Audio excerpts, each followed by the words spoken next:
There is only one company to work for in the smart home industry, Skyline Security. Right now is looking for the best of the Grant Cardone following to join their team and expand financially and professionally. Go to joinskyline.com to register. Labeled by Inc. 5000 as the fastest growing company for the last 2 years in a row, you get to protect families, grow your wealth, and join a team of top producers. Skyline is looking for great people. Go to joinskyline.com. That's joinskyline.com to get started on a brand new 10x career path. Go to joinskyline.com to register.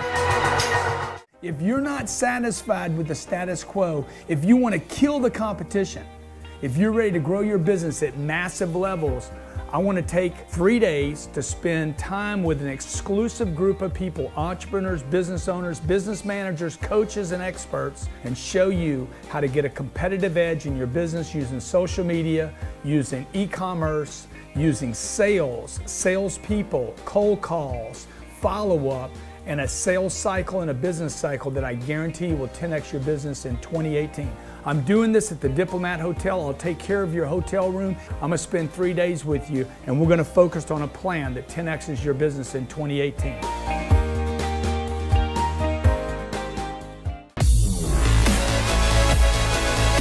Hey, welcome to Power Players. Grant Cardone here. Every week I bring you somebody in power. Like, there's not a whole lot of people out there, folks, that have actually done it, one, and two, are willing to share about it. I mean, there's a lot of people successful out there, but they're not willing to sit in the chair and answer the questions. Today I have what I consider a friend, like a brother, like a cousin. Like, dude, every time I'm around you, I feel like I know this guy. I've known this guy for a long time. So, awesome. Edwin Arroyave, okay, Yep. from Colombia, in America now. You Yep. might have seen him on Beverly Hills Housewives. Real Housewives of Beverly Hills. The Real Housewives Yeah. of Beverly Hills. Yeah. This guy's a player, though. What they don't tell you on the Real Housewives, you're not one of the housewives. Of course not. No, it's all my wife. Well, you man. never know. All that California stuff, you never know who the wife is and who the husband is. Yeah. But I do know, dude, you're a player, okay? Thank you. In a good way.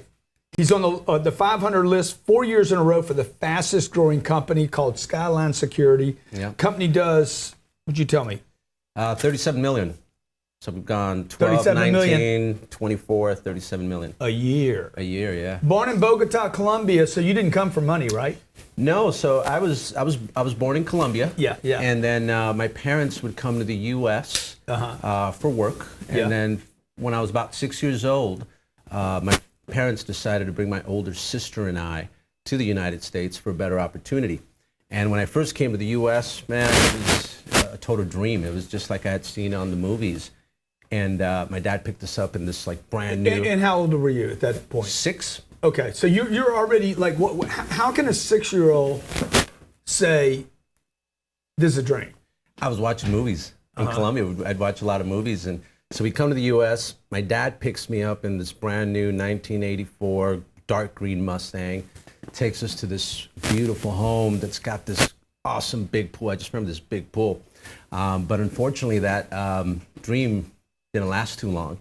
And 2 weeks after I came to the United States, my family and I are watching TV. I hear the doorbell ring.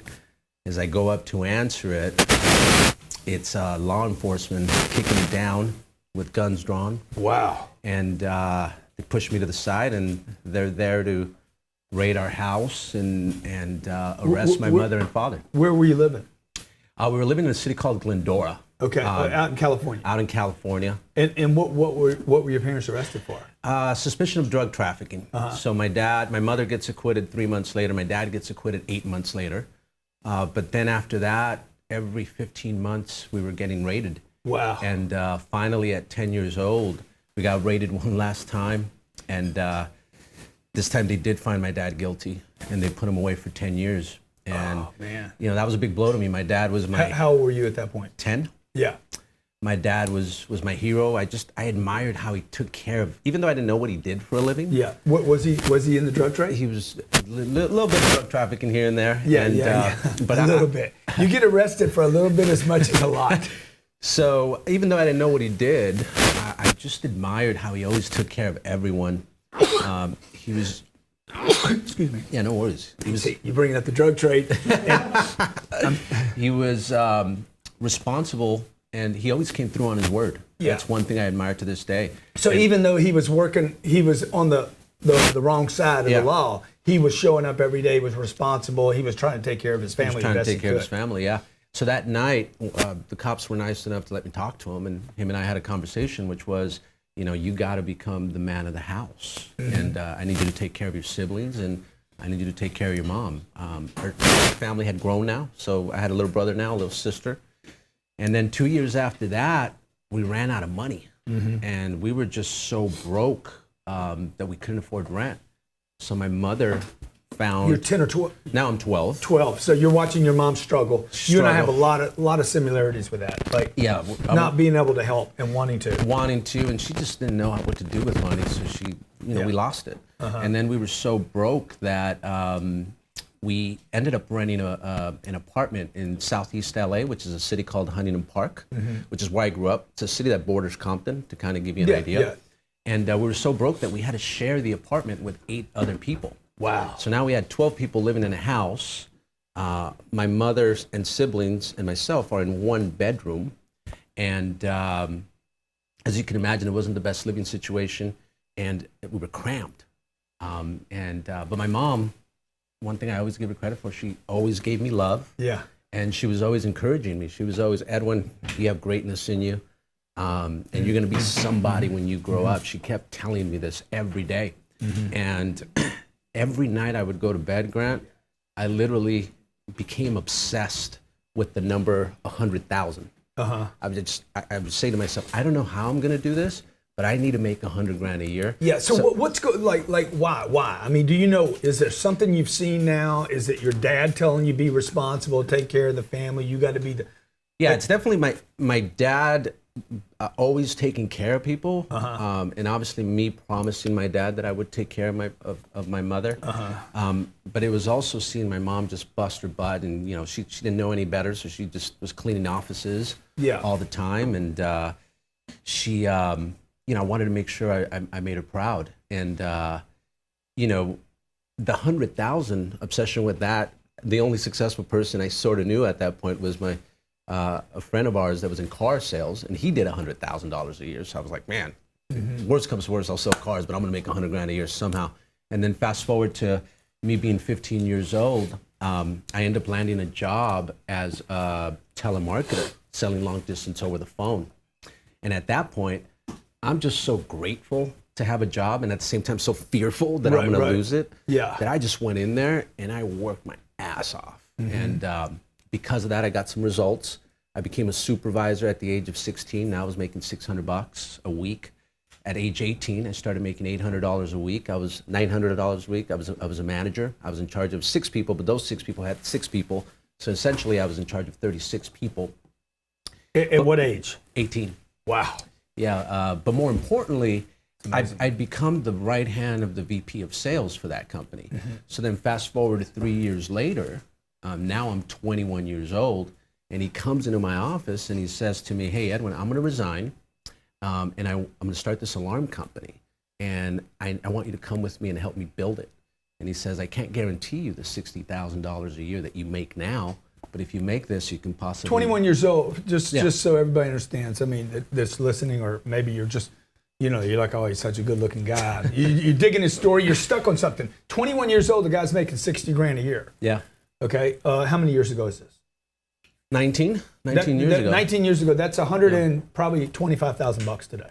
Yeah. That he was making at the age of 21. So your friends have to be telling you, dude, you're crazy to walk away from that. Totally. I mean, I don't think there was one person that told me I shouldn't walk, but the way I looked at it was, well, this guy's making $200,000 a year. If he's resigning, he must be pretty serious. Right. So a lot of my successes come from drive and common sense. The second thing that I thought was, man, if this guy's willing to teach me how to start a company from the ground up, this is my shortcut to college, because I never went to college. I graduated with a 1.8 GPA from high school. That's something I'm very proud of. Yeah, but 1.8, man, you can't go much lower. Yeah, that's pretty low. I mean, 1.7, I don't think you get out. Like you just did the minimum. I did the minimum for sure. Yeah, and so I thought this was my big opportunity to learn from somebody. But third, I was a big dreamer, and I was that kid that at 16 years old ditch school, I'd go to Beverly Hills, Rodeo Drive, and I would window shop. And you were in Glendora still? You were? Or, no. Or you're in Huntington Park? Now I'm in Huntington Park. Yeah, that's a much nicer neighborhood. Yeah, not as nice. He's on the edge of Compton. He's basically, that's where the almost white people live, outside of Compton. Yeah. Okay. And so you're skipping school. So I'm skipping school. At what age? Like 17, 16. Okay. Uh-huh. And I was going to Rodeo Drive to window shop. Mm-hmm. And after that, I'd go to Hollywood Hills, and I would look at all these houses, and I'd say, one day I'm going to be here. And I was listening to Ed Milet the other day, and he was talking about who was on your show. Yeah. Talking about touching the dream. Right. And then visiting the house, looking at the cars. Exactly. And then Tim Starr was saying about exposing yourself to a better lifestyle. Uh-huh. And looking back at it now, that's exactly what I was doing. And sometimes you get stuck in this bubble where you don't know that anything else exists, and that's why you don't go after it. Yeah, right. But at that point, I became obsessed with wanting a better lifestyle for myself. So look, but speaking of the bubble now, Edwin, you could have gone the other way, because like you had every reason to say, my dad went to jail. Mm-hmm. Okay, I got this bad situation. We came from Bogota. We live in Huntington Park. We live in a poor neighborhood. There's 8 people in the family. I've been listening. Yeah. Okay. And then, like, because your bubble, like, if it goes back to the 5 people, you are an accumulation of the 5 people, mm-hmm. you actually contradict that concept.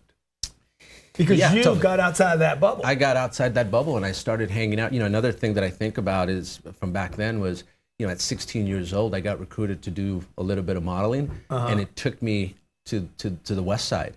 And I love the way people dressed. I love the women out there. I was like, whoa. Mm-hmm. I love the food, and I wanted that lifestyle. So, ultimately, going after my dreams is really what allowed me to resign from a job that was paying me $60,000 a year. But I think this is a key point.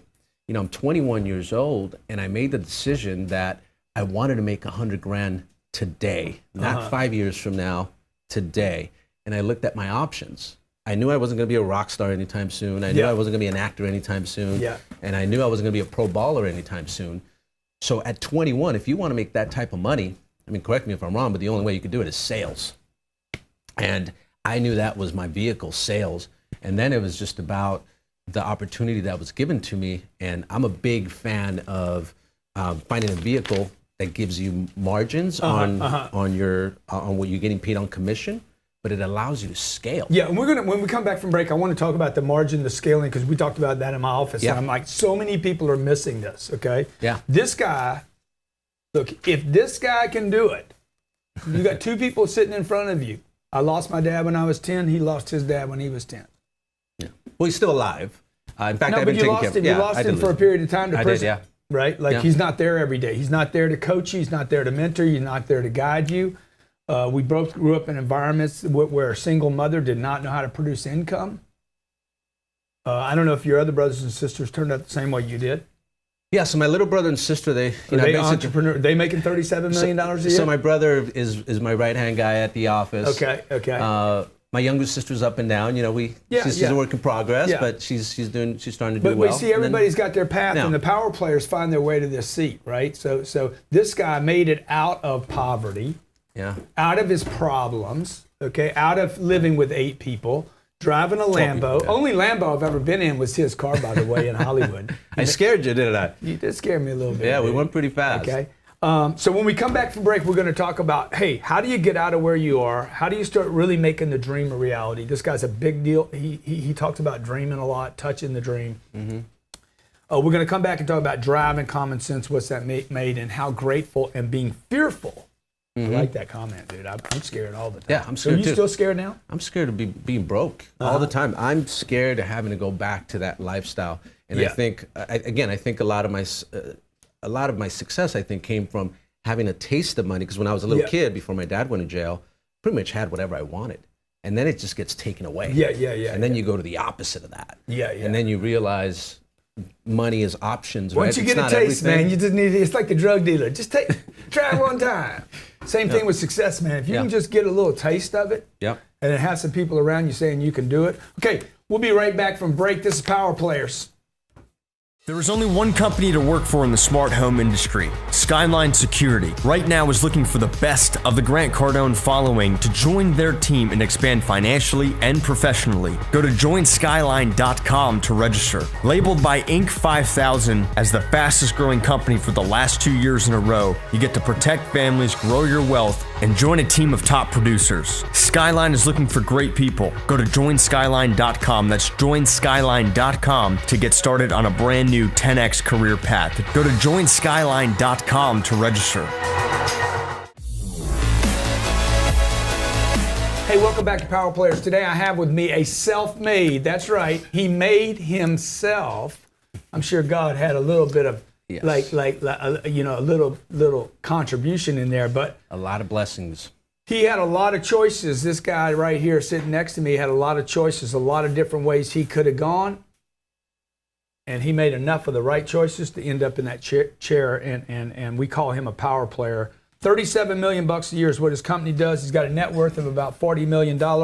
He is the top 20 under 40 in the security business, right? You got a company that does, I think you've been on the Fortune 500 list.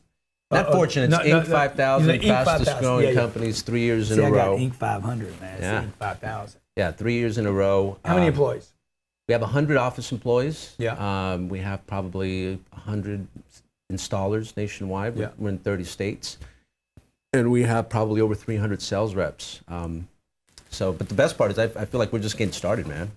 So he's born in Colombia. He lives in Los Angeles now. He's living the high life now. He's on TV all the time. But check this out, okay? This guy at 21 years old is making 60 grand a year. Leaves the job. Yeah. Walks away from a job that today would pay $125,000 bucks. Mm-hmm. No security. No security. No money. No promise. And I was paying all the bills at that point. So it wasn't like I just left the job. Like I was paying all the bills at my house. So Edwin, why did you believe in yourself enough to know, hey, I got to make that change? And when does a person make that change? I'm glad you brought up belief, because I think believe, faith, and declaring is all one thing. And to me, part of believing was my mom telling me as a little boy that I had greatness in me. Part of that was also going back to my past successes. No matter how small they were, I used those to kind of build confidence. The third thing was, like you've mentioned a lot of times, I started taking Cardone University, and I love it, by the way, but you were talking about you have to sell yourself on who you are. And I sold myself at a young age that I was great at sales, I was a great trainer, and I was a great leader, influencer.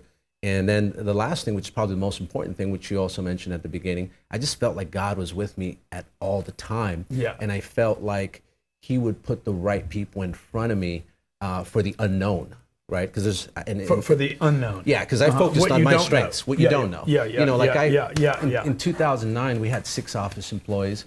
I had no idea how we were going to go from 6 office employees To 200. to 100 office employees. I had no idea how we were going to go from 1 state to 30 states. Right. But one day I said, you know what? I'm going to grow this company. I'm going to grow a company. Well, first of all, I made a decision that this is what I wanted to do for the rest of my life. Because the first 10 years that I did it because I loved the money. Yeah. But I wasn't sold on this being my So career. because we were talking on the break, I don't mean to interrupt you, no, but go ahead. you said something on the break. He was making a bunch of money in 2009, and you said something to me in there about something happened, and you quit producing. Yeah, so And what happened? Did you? so if you don't grow, Yeah. you're gonna quit. You're gonna burn out. Yeah. And I think what happened to me from '99 to 2009 is because I didn't see anyone doing better things than I was. I was where I was at. I was the #1 guy, and I never saw people doing better. So I just thought this is as good as it gets. Yeah. So it wasn't until 2009 that the investor that I used to do business with decided to get out and focus more on commercial, and we were mostly residential. Found a new investor, and this investor had showed me dealers that were way bigger than us. And the first thing I thought was, man, if those guys are doing it, there should be no reason I can't do it. Right. But then my girlfriend, who's now my wife, tells me this mind-boggling statement, which was, Edwin, why do you keep investing in things that you don't know about? I've never seen you invest in the one thing that you're an expert at, which was the alarm industry. Wow. So I would invest on my sales guys, but I never invested in the organization to make it bigger. So I always love saying this, which is you have to commit before you get what you need. Yeah. And a lot of people, and that's actually faith. Yeah. Right? Yeah. The exactly. opposite of that is faith not accompanied by action is dead. Right. So in 2009, I committed to making this my career. I committed by hiring a CFO for the first time in 10 years. And that was hard because it's like, damn, I got to pay this guy money, man. I got to pay this guy 150 grand. I mean, that's like a used Ferrari I could buy. Yeah. But I went ahead and And this is why I say, man, growing is unselfish and not growing is selfish. Because look, when in 2009, he's like, I gotta buy a CFO. Basically, that's what you're doing. You're purchasing a CFO. Purchase a CFO, yeah. And he immediately thought I could buy a used Ferrari for that. That's exactly what I thought. Because you're the guy that's trying to get rich or trying to create power or trying to create an organization, you're like, but I could use that money for me, and that's selfish. Yeah. When Edwin became unselfish because he had this boredom, you talked to me in my office about, I got bored. I got bored. You didn't use the word burnout in there. Yeah, bored. You said I got bored, which felt like burnout. Yeah. Because I wasn't growing. Yeah, because I wasn't growing, and it wasn't until then that I realized that this is my career, this is what I want to do for the rest of my life, that everything changed. And then I started investing back into the company. I now, again, commit before you get what you want. I didn't have the sales yet I just got 50 office employees. And then that made me get off my butt to go after it.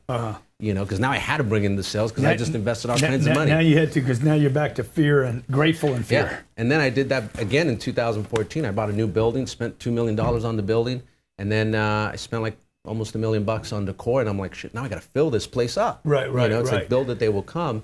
But it makes you, once you commit, it makes you now go after it. There's no going back now. Yeah. Keep in mind, so for everybody thinking, oh, the guy's making $30 million a year now, he's spending $2 million in an office, $150,000 for a CFO. The guy came from nothing. Okay, so don't understand. The whole time he's coming from nothing and trying to figure out how not to go back to nothing. Right. So you're talking about grateful, okay, drive, common sense. How do people find this stuff? The dreamer, touching the dream. How does somebody out there right now that's like, I want to be like Edwin? How do they find this in them? So again, I think you believe, which I touched on already. Yeah. You got to have massive work ethic. I think for me, my insecurity of not going, that's one of my biggest insecurities, is that I never graduated from college, and I only had that 1.8 GPA. So I had to sell myself on outworking everybody to make up for my studies. I don't know if that was true or not, but that's what I sold myself on. Yeah. Third thing is you have to have self-discipline. I think one of the biggest problems with commission jobs is we have too much freedom. And you have to, even though you have to work as if somebody's over your shoulder looking to fire you, you know. Fourth one for me is perseverance. And I think that's something that you're not born with. That's something you develop. And you develop by falling on your ass and getting right back up and continuing to push forward. And then the last thing is you have to have integrity. If you want to do something for a long period of time, you can't screw people over. And, a lot in business is building relationships. And the way you build relationships is with doing things the right way. Yeah. So how did you get this, dude? Like how did you, why you? I think people are watching this, oh, I don't have that, or my mom didn't tell me to be great. My mom didn't tell me to be great. His mom said he could be great. So my mom didn't tell me that. My mom was like, hey, be grateful. She'd be grateful. Your mom probably told you both. You can do great things. You have greatness in you, and be grateful. But how does the person out there making 60 grand or 80 grand or 90 grand and by the way, does money even matter? I think money matters as far as options. I love the whole notion of success is your duty. For me, I tied 10% of what I earn, and for me that's important because that's bringing people to God. I take care of my family. I have to succeed so I can take care of them and give them, a better life. So you have to want to succeed, and I think the problem is a lot of times we're the ones that tell ourselves we can't do it. And I know it sounds cliche, but you can do anything you want in life. You just have to believe and start taking action. And I think what happens is when you start taking fear paralyzes you. Yeah. Right? And a lot of people say, I want to do this, but then they don't take action.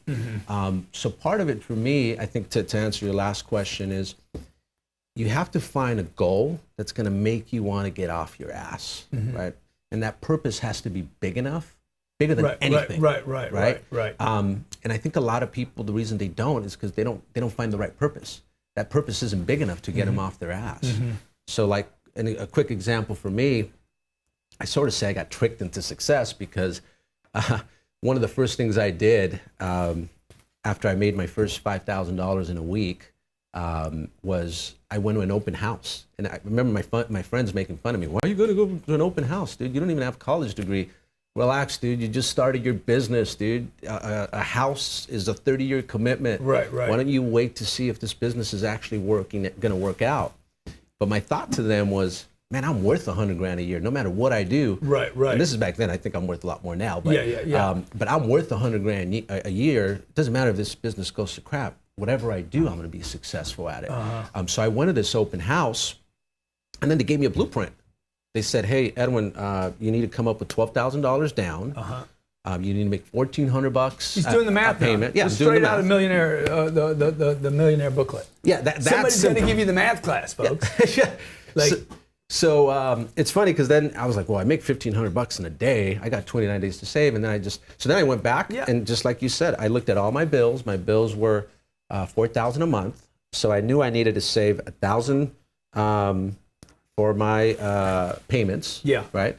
$1,000 for the IRS. You always want to pay the IRS and savings, and then the other $1,000 was to buy my mom's house, her dream house.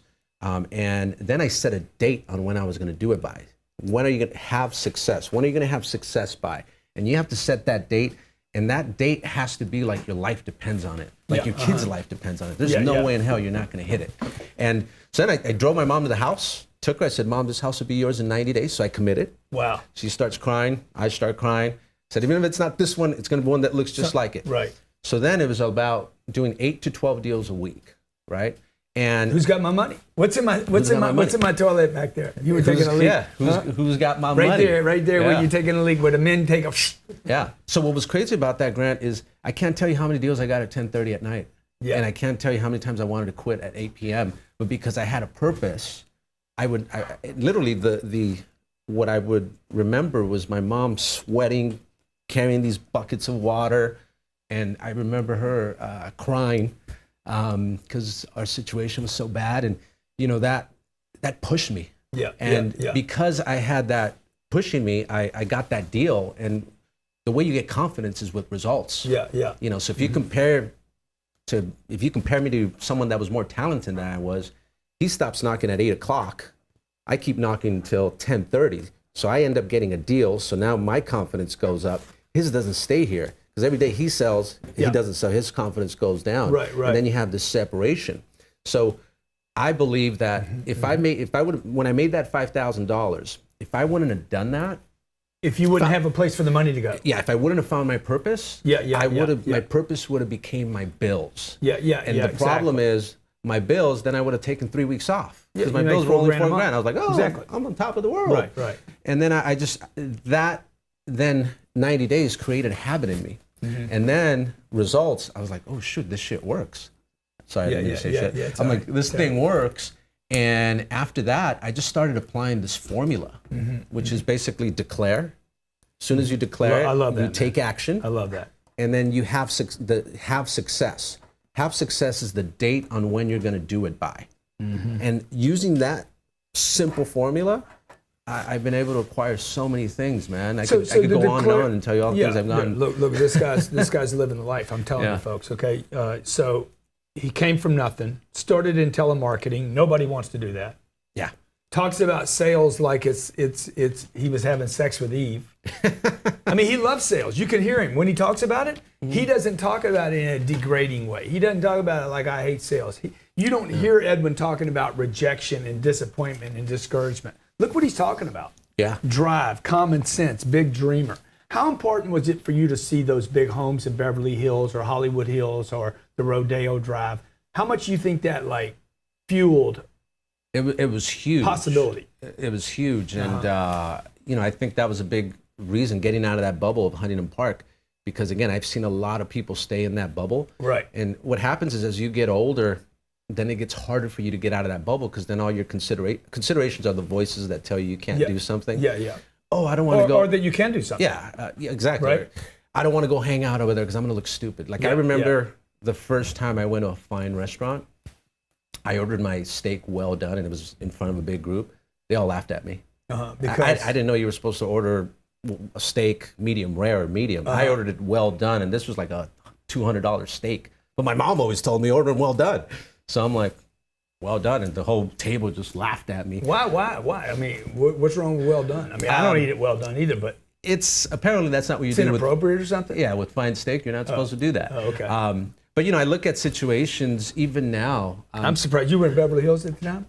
Oh yeah, I'd go. Maybe they were laughing at you, dude, because they're all vegetarians over there. Maybe. No, but I mean, at 19 years old, I'd go to nice like nice places. things. I like nice things, and then I started thinking, man, this is nice. I want to Yeah. live out here. I want to do those kind of yeah. things. But I always, you know, if you ask me what defines me, I always like opportunity to get out of my comfort zone, to go after new heights. Yeah. You know, and sometimes that is hanging out with people that you're a little bit intimidated by because they're doing way better. I still get intimidated by people that are doing way better than I, but I still force myself to hang out with these people because, you know, that's how I'm going to grow. Yeah. You know, so I belong to this organization. I'll tell you a quick story on this so everybody can be, maybe relate to this, but I belong to this organization, YPO, and we're part of the Bel Air chapter.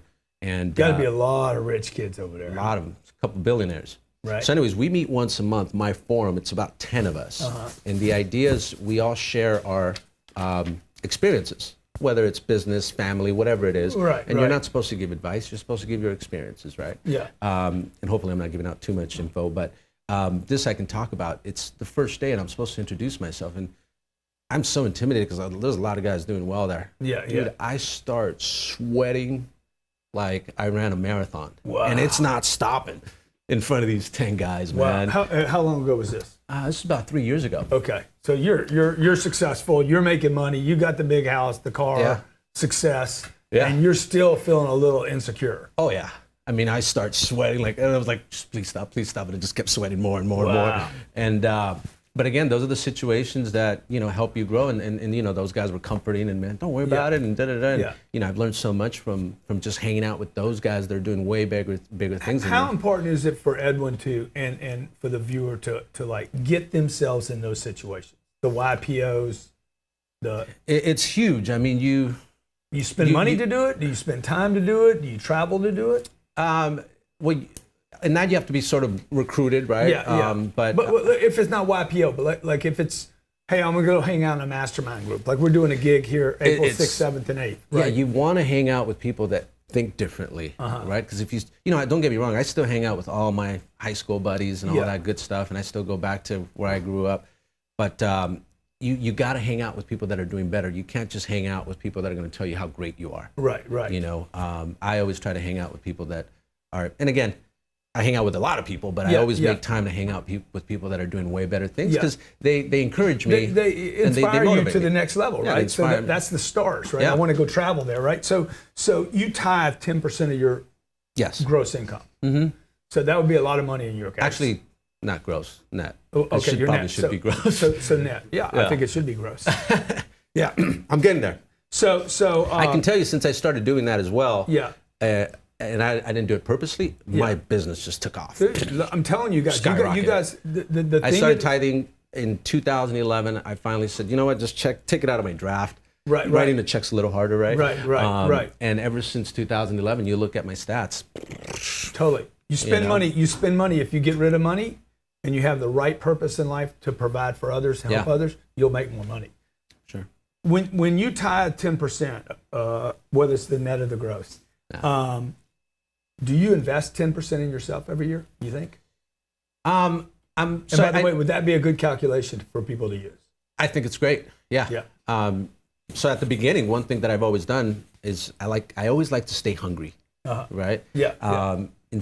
I never like having too much liquid because I think if you have too much liquid, liquid. You're talking about money sitting in the bank. Yeah, if you have too much liquid, it just gets you a little lazy. Yeah, totally. It gets you a little complacent. Totally. And you put that all in, it's like, oh shoot, I got to get back to work, man. Back to a little bit of that fear. Back to a little bit of that fear. Right. But you make the right investments here and there, you'll do very well. But the point I was going to touch on when I first started, I used to break my checks into 3 parts. So if I get a $5,000, we have so many similarities. Yeah, if I'd get a $10,000 check, I would live off $3,000, and that $3,000 I lived on it like I was balling.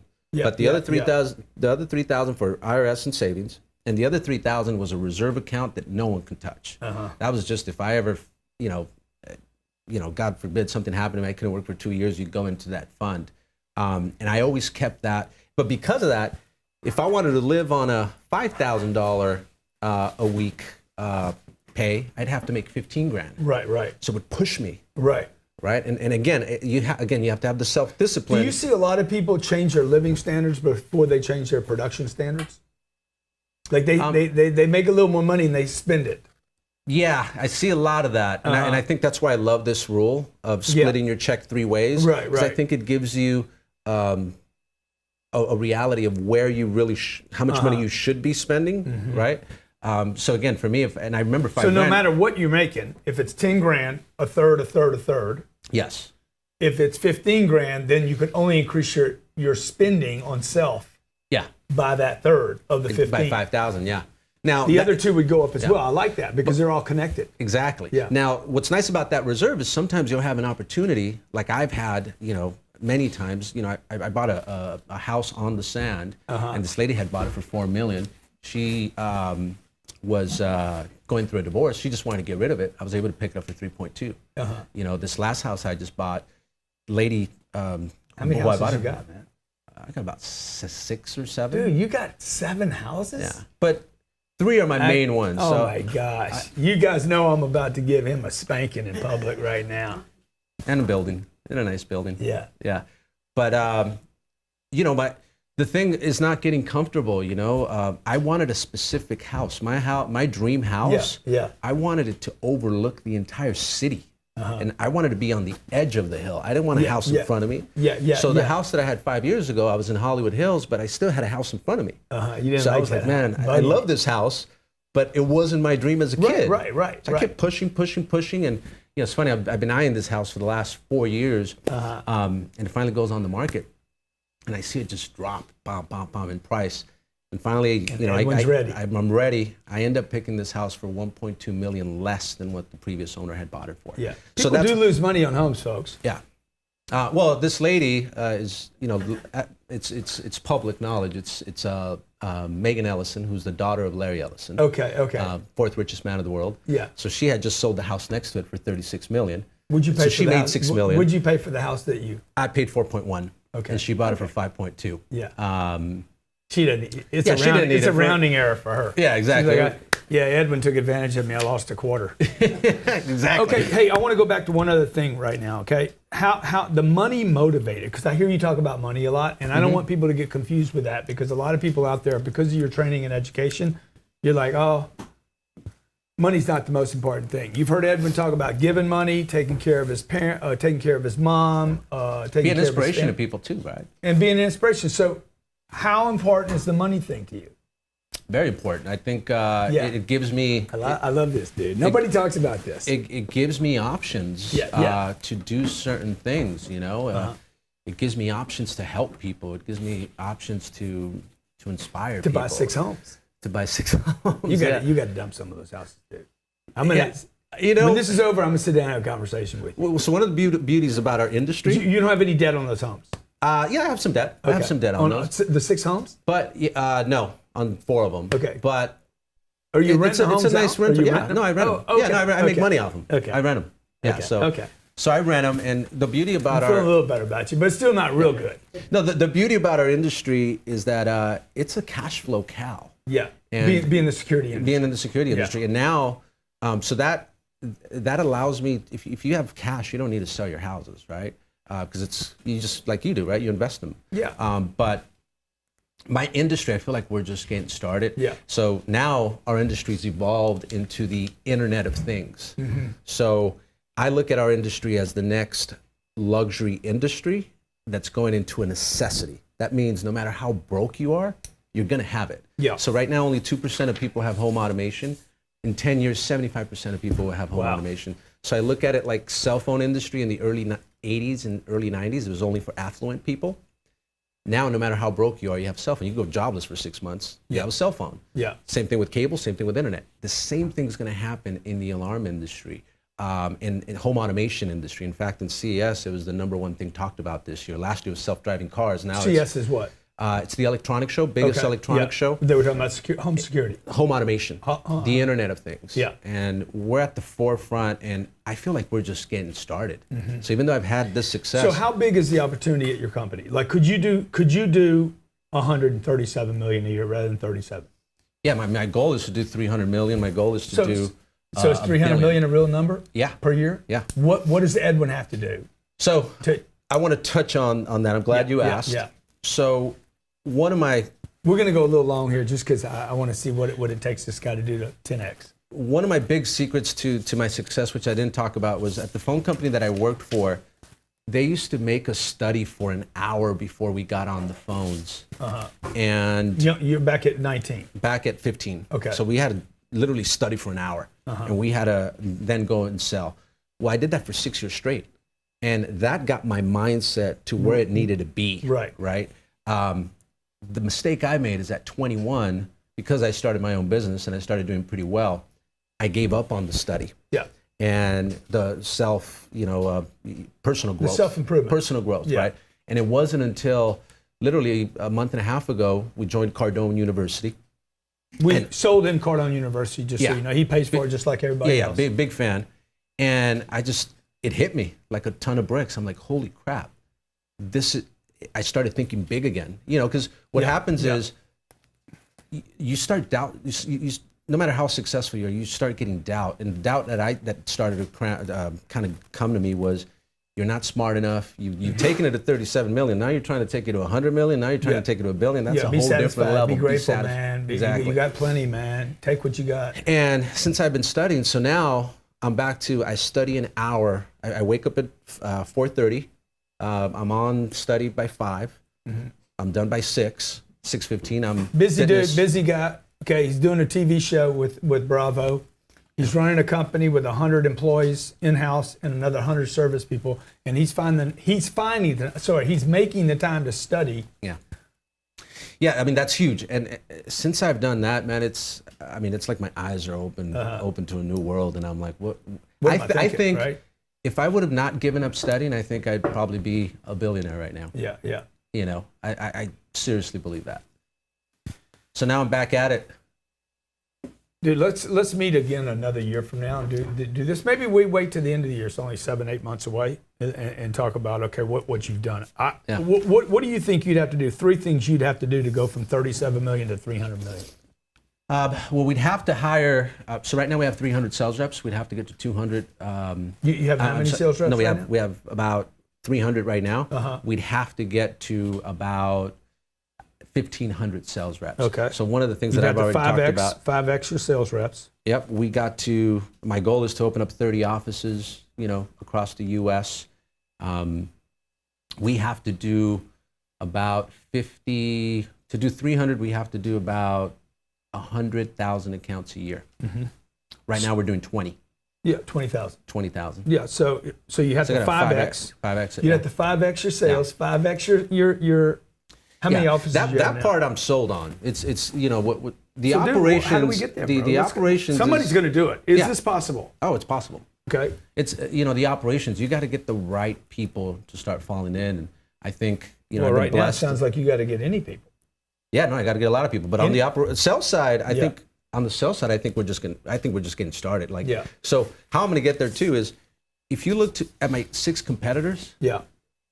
So we're a mid-sized company, and then there's like your big giant, who's kind of a giant. Vivint. Okay. Right. They're kind of a league of their own. Yeah. And then you have 5 mid-sized companies, we're one of them, right? You talk to all those companies, they're talking about retiring in the next 3 years. I'm like, They're man, going to sell out. yeah, I'm just getting started, man. I want to outlast the competition. You know, I'm a big believer, man. You make decent money for a long time consistently, it becomes a lot of money. I mean, that's been my thing 19 years, and that's why I talked about integrity being such a big thing. When you're trying to do something long term, you can't screw people over. So look, folks, this is what he talked about, okay? Goals on dates, money motivated, margins and volume. You got a business that's great for margins and volumes, by the way. We talk about the right vehicle, finding the right vehicle. If you're out there, you're looking for a job, you're looking to make money, what's a salesperson make at your company? Anywhere from $60,000 to $1 million. You know, that man right there, he makes quite a bit of money there. See his gold rollie? How much you make a year? On camera? IRS knows, dude. You can tell me. About $500,000. Perseverance, self-discipline, massive work ethic, okay? If those are things that you like just forget the money for a second. If you had those things in your life, would your life change? See, that's what I look at. Dude. Yeah. That's the people I want around me talking about responsibility, commitment, dreaming big. Yeah. Like when you shared this with me, Edwin, like it inspires me. Thank you. Yeah. My life is richer because you came here today. Thank you. And I know that your life is richer because you've been around somebody here for the last 40 minutes. It's in power. There's producing power in their life. The guy doesn't have it all figured out. No. Right. And you can't. Another big thing for me is you can't. When something bad happens to you, you can't blame people. Yeah. You got to take responsibility no matter what. And as long as you take responsibility, you can't be mad at anybody. Yeah. Biggest mistake you've ever made? Not thinking big enough, but the study, right? I wish I could go back to studying and stuff, but notice it's never the biggest mistake somebody else ever made. Nobody ever asked you that question. Yeah. Hey, what's the biggest mistake somebody else made in your life? It's always the mistake you made. That's why he's talking about responsibility. He's talking about dreaming. It's very practical what he's telling you. He's talking about drive and common sense. Yeah. Grateful and fearful. Does fear still play a part for you today? Yeah, all the time. What are you scared of? I think, again, being broke, and I think I'm very humble, and I think it's because I realize that the same way God gave me success, he can quickly take it away. But do you think that that's true? Do you think God takes things away from people? I think or people screw it up? I think it's you got to act, right? But I think people screw it up, but I think also, you know. I mean, God's not going to come down and say, hey, I'm taking all your real estate from you, Grant. Well, I think if, you know. I mean, he's probably got his hands full with other stuff. Well, he's like, okay, I'm God. We got a big war going on over here, and we got Grant with too much real estate. So, and then we got Edwin over here buying houses. Let's take Edwin's shit because that was dumb. No, so, you know, I think when you're not humble and you start taking, to my point, you stop with the self-discipline. You stop with the work ethic. You stop, you know, doing all these things that have made you great. Yeah, it gets taken away from you, right? But again, I think if you seek wisdom, right? So I'm a big Proverbs guy. You seek wisdom, you're going to have success in different parts of your life. Favorite proverb? Put you on the spot now. Probably 22. I think it's 22:1, which is be careful what you know. Your tongue can give you life or death. Oh, okay. I'm huge on declaring. If you say to yourself, you said that over and over. If you say to yourself you can't do something, you're never going to be as big, right? If you say to yourself, I can never be like Grant, I'll never own a jet like that. Yeah. Guess what? That's where it starts. Totally, man. The declarations. I've heard 3 people say this to me this week. Declarations. Yeah. Make the claim to the universe. Make the claim. Make it public. Yeah. Okay, Edwin, dude, you're awesome. Okay. Awesome. Thank you. Hey, can't wait to have you in the chair right there. Okay, be an example, folks. Pay the price. Pay attention to what you're doing. Produce power in your life. You want to give all your money away? Edwin's in a position to give more money away than you are. Bottom line is, all of you people out there like, I want to help other people. Good. Then get successful, because right now, if you don't have power, you can't help. Yeah. Period. Mother Teresa could have helped more people if she'd have gotten more bank. Mother Teresa, I love you. Okay? Edwin, what do you think about the new plane? You seen the new bird? I love it. GC or 10X on the back? 10X. You think so? Yeah, I like the 10X thing. Yeah. We're asking. I'm seeing 10X everywhere, man. It is, man. Yeah, People, I like the 10X. It's a thing. It's a movement. It's a movement. No, I can't trademark. So getting out of the show, I think I saw 10X. You think what? When I was in Vegas, I saw it parked. It said 10X. Yeah. Well, that was it. That's it right there. Yeah. That's the old plane, but the new plane, I'm thinking about putting GC on the back and 10X underneath it, 10X on top. Oh, if you can do both, I'd go with those. Yeah. With that, yeah. Okay, hey, thanks for watching Power Players. Call us if you're a power player. If you know somebody in power, I want you on the show. Follow this dude, all right?